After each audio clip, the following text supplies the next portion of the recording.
Saya Muhammad Iqbal Arhinata dari LP 087. Kami dari kelompok 5C akan menjelaskan tentang matkul asidi alkali. Dalam praktikum kita kali ini, kita akan melakukan titrasi asam basa. Dan titrasi sendiri merupakan teknik untuk menentukan konsentrasi dengan menambahkan larutan standar sampai tercapai titik ekvivalent. Nah, sedangkan titrasi asam dan basa merupakan titrasi yang melibatkan reaksi antara asam dan basa untuk menentukan konsentrasi asam dan basa itu sendiri. Lalu, tujuan dari praktikum kita ini yaitu untuk menentukan konsentrasi larutan dengan metode asidi dan alkalimetri. Prinsip dari titrasi asidi alkalimetri adalah berdasarkan reaksi penetralan. Sehingga untuk mengetahui suatu konsentrasi dari larutan basa, kita bisa menambahkan suatu larutan asam yang sudah diketahui konsentrasinya. Begitu juga sebaliknya. Kemudian standarisasi. Standarisasi adalah suatu proses untuk menentukan konsentrasi dari suatu larutan dengan menggunakan larutan standar. Larutan standar sendiri dibagi menjadi dua, yakni larutan standar primer dan larutan standar sekunder. Larutan standar primer adalah larutan standar yang sudah diketahui konsentrasinya secara pasti, sedangkan larutan standar sekunder adalah larutan standar yang belum diketahui konsentrasinya secara pasti. Sehingga untuk mengetahui kepastian dari konsentrasi larutan standar sekunder adalah dengan menambahkan larutan standar primer. Selanjutnya adalah pengertian asidimetri dan alkalimetri. Asidimetri adalah suatu metode untuk menentukan konsentrasi dari suatu larutan basa dengan menggunakan suatu larutan asam yang sudah diketahui konsentrasinya. Sedangkan alkalimetri adalah suatu metode untuk menentukan konsentrasi larutan asam dengan menggunakan larutan basa yang sudah diketahui konsentrasinya.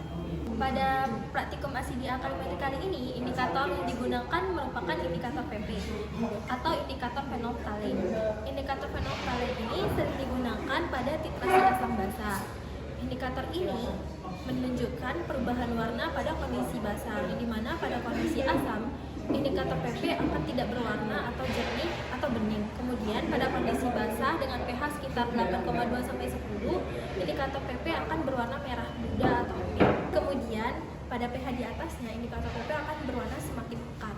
Nah, alasan digunakannya indikator PP pada praktikum asidi alkalimetri ini karena pada titik akhir indikator PP ini akan menunjukkan perubahan warna sehingga kita dapat mengidentifikasi kapan larutan ini telah mencapai titik akhir, yakni dari tidak berwarna berubah menjadi warna merah muda. Pada praktikum asidi alkalimetri ini juga kita akan menggunakan molaritas, normalitas, dan molalitas. Untuk molaritas, cara mencarinya yakni dengan massa dibagi berat molekul dikali 1000 dibagi mili larutan. Kemudian untuk normalitas, massa dibagi berat molekul dikali 1000 dibagi volume dikali dengan jumlah valensi. Kemudian untuk normalitas, yakni massa dibagi berat molekul dikali 1000 dibagi massa zat pembalut. Nah, setelah itu untuk metode praktikum ini menggunakan metode kuantitatif yang dimana metode ini digunakan untuk mengetahui respon dari percobaan asidi alkalimetri. Kemudian penyajian metode ini menggunakan pendekatan kuantitatif yang berfokus kepada pengumpulan data secara terstruktur dan analisa numerik. Untuk alat yang digunakan yaitu ada subur, bread, lalu ada air mayer, spot bazar, kaca logi, subur, labu ukur, pipet polu, pipet ukur, dan pipet tetes.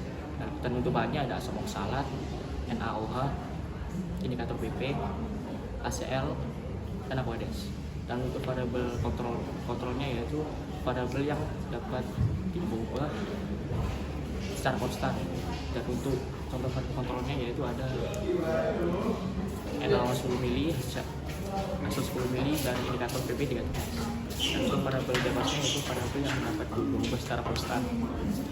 Dan untuk variabel ini yaitu yang dapat diubah secara konstan yaitu NaOH dan asam oksalat. Dan untuk variabel bebasnya variabel yang dapat diuji dan dianalisa. Dan untuk variabel yang diuji ini ada NaOH dan ACL. Berikutnya yakni prosedur percobaan. Yang pertama yakni membuat larutan indikator PP. Yang pertama ini menimbang 1 gram indikator PP dengan kaca arloji dan neraca analit.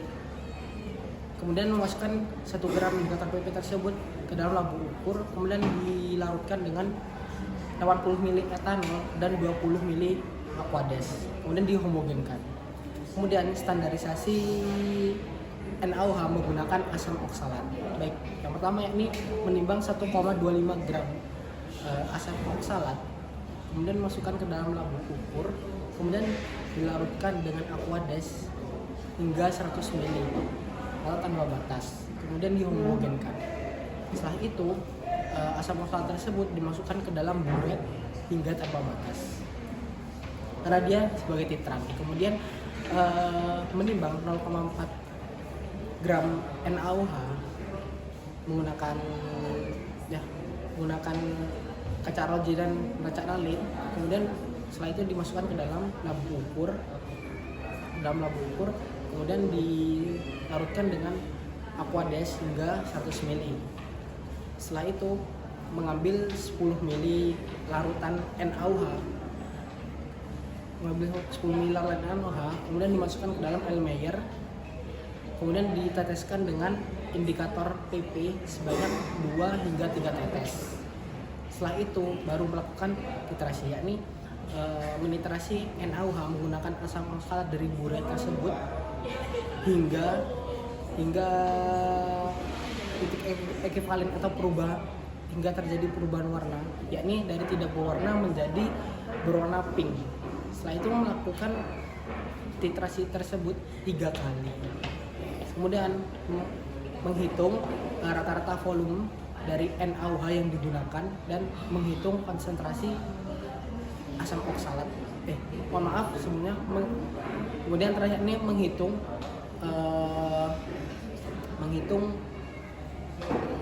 volume rata-rata asam oksalat yang digunakan, ini atau sebagai titran, dan menghitung konsentrasi NaOH. Kemudian yakni standarisasi HCl menggunakan NaOH, yakni yang pertama mengambil HCl 0,8 ml, kemudian dimasukkan ke dalam labu ukur, kemudian dilarutkan dengan aquades hingga 100 ml atau hingga tanpa batas. Kemudian setelah itu memasukkan ke dalam Erlenmeyer sebanyak 10 ml, kemudian diteteskan dengan indikator PP sebanyak 2 tetes. Setelah itu memasukkan NaOH ke dalam buret hingga tanpa batas. Setelah itu